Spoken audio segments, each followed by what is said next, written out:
Hey yo, what's going on guys? And we are picking up on the final events of issue 6, which as far as I know, this is the final sort of story for this whole arc, these 6 issues, so sort of a volume I guess.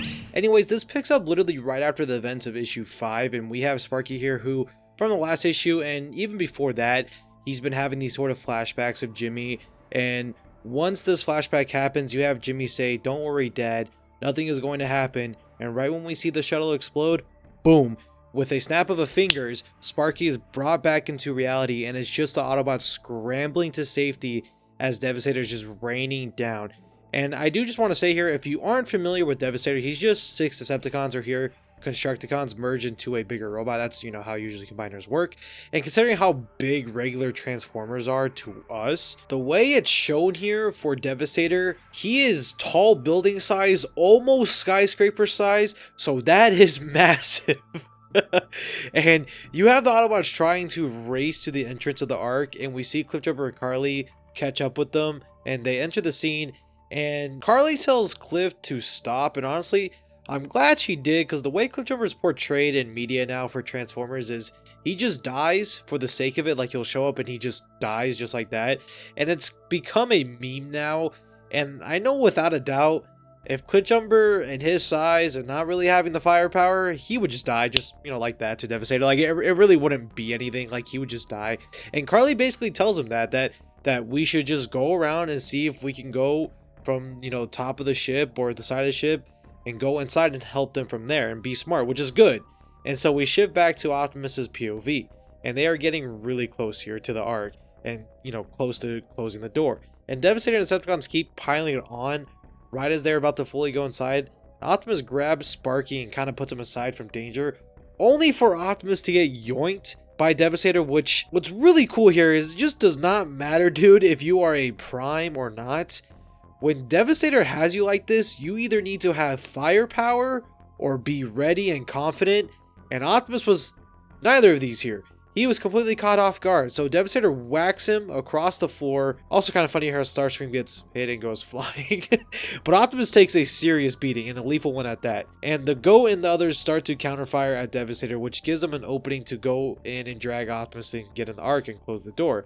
And since Ratchet is already missing a leg here, he's basically crawling, and because of that, he gets grabbed by Devastator.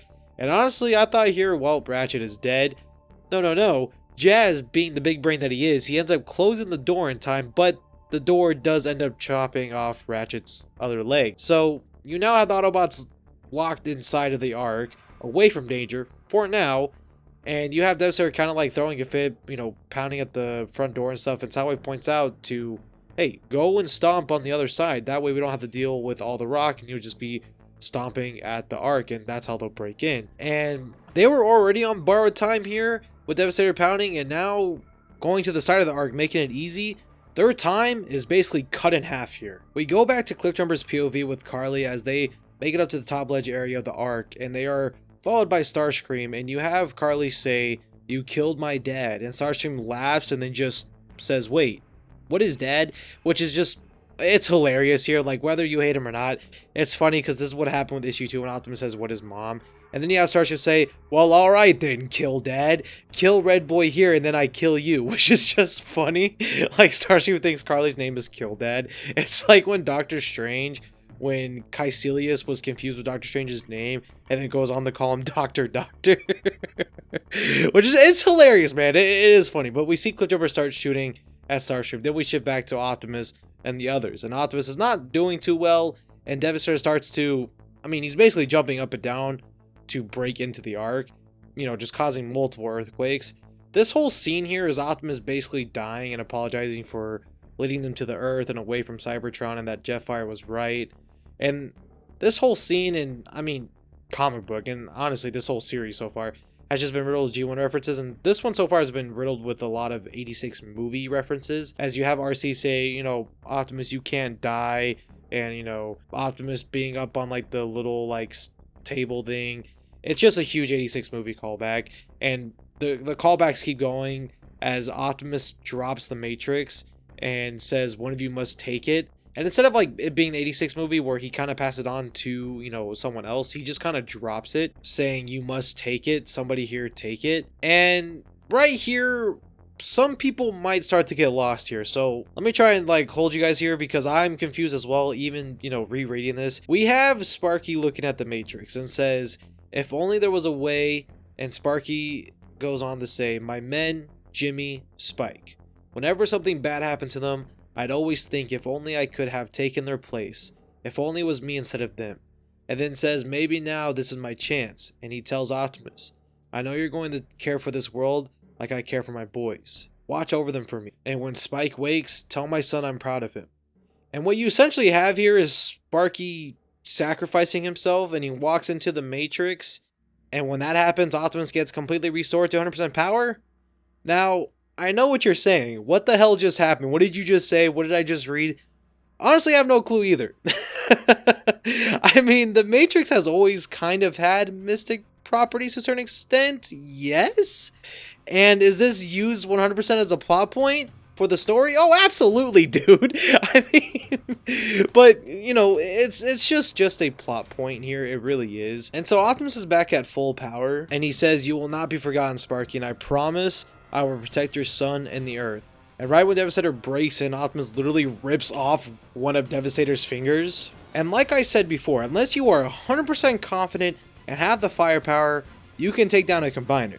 And I mean, mostly the firepower, but that's what Optimus here is doing. And he just fully rips off one of Devastator's fingers. And amidst of the Autobots fighting the cons and Devastator looking at his hand, Optimus grabs the Ion Blaster and just starts firing away at Devastator with a fusion cannon and the Ion Blaster. And dude, this is amazing. Remember when I said there were a lot of 86 movie references in this one? Well, the song, the great song, we brought this up back in issue 2 when I was saying how Optimus could, you know, had the touch playing and all that. So we have this here. You literally look on the image here, it says, you know the song, like the touch is basically playing, which is amazing, dude. The song is essentially playing, he's blasting his Devastator, goes and rushes in, and you see Optimus just straight up drop kick Devastator, which literally uppercuts him.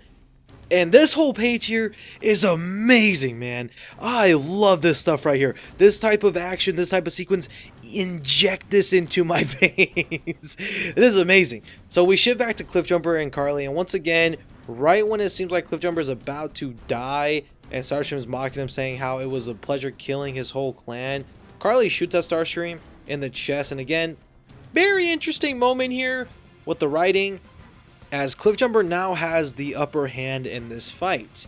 And he goes on to say how he would always wonder what the feeling would be like to finally, you know, kill Starscream. And right when he's about to pull the trigger, he chickens out, which is just insane, dude. Now again, why does he do this? I mean, you can chalk it up to how he's just tired of the war or whatever it may be. But to be honest, man, it really is just plot. Since Starscream is the main villain, we can't have that happen. We can't just have him die like that. So yeah, he doesn't do it. He chickens out, which I don't know, man. I don't know how I feel about that. I mean, literally after everything that has happened, you blink, and Carly brings it up how, like, he killed your clan, he's killed, you know, all your fellow Autobots, he's killed my dad, all this, and I don't know, man. If this was me, like, I'm just, he's going down right there. Like, I'm not even thinking twice. Like, yeah, you just gotta go. Like, it's gotta be done. So, because of these actions, Starscream ends up grabbing Carly and starts to squish her. And so we go back to the fight of Optimus versus Devastator, and Optimus driving around with the fusion cannon on top of his truck. That is dope. That is something completely ripped out of the Cybertron games. That is amazing. I love it. Please bring back the Cybertron games Activision. But you have Devastator call Optimus a coward, and Optimus just nonchalantly, because he has a whole plan here, he says, is that it, Devastator? Because Optimus is going at the top of this mountain here, trying to lure Devastator. And he keeps firing and tells Devastator, yeah, okay, perfect. And he challenges Devastator, says, come here, give me your best shot. And so Devastator falls for the bait, leaps, and Optimus, literally using the momentum of the leap, picks up and throws Devastator off the mountain, which is amazing and really smart on Optimus. As with this fall, 100% mean, I mean, it's going to cause an earthquake, a huge one at that, but it'll also take down Devastator and the Constructicons will uncombine. And as Devastator's falling here, we have Starscream still squeezing Carly, and from Devastator falling, he also lands on Starscream. he just gets slammed by Devastator, which is amazing. And Cliffjumper grabs and saves Carly. And with this moment here, there's now some kind of resentment building as Carly tells Cliff he could have ended it right there, but he didn't. And we see Starscream somehow still alive from just, I don't know how, like literally a whole combiner like just landed on him and he's still somehow alive.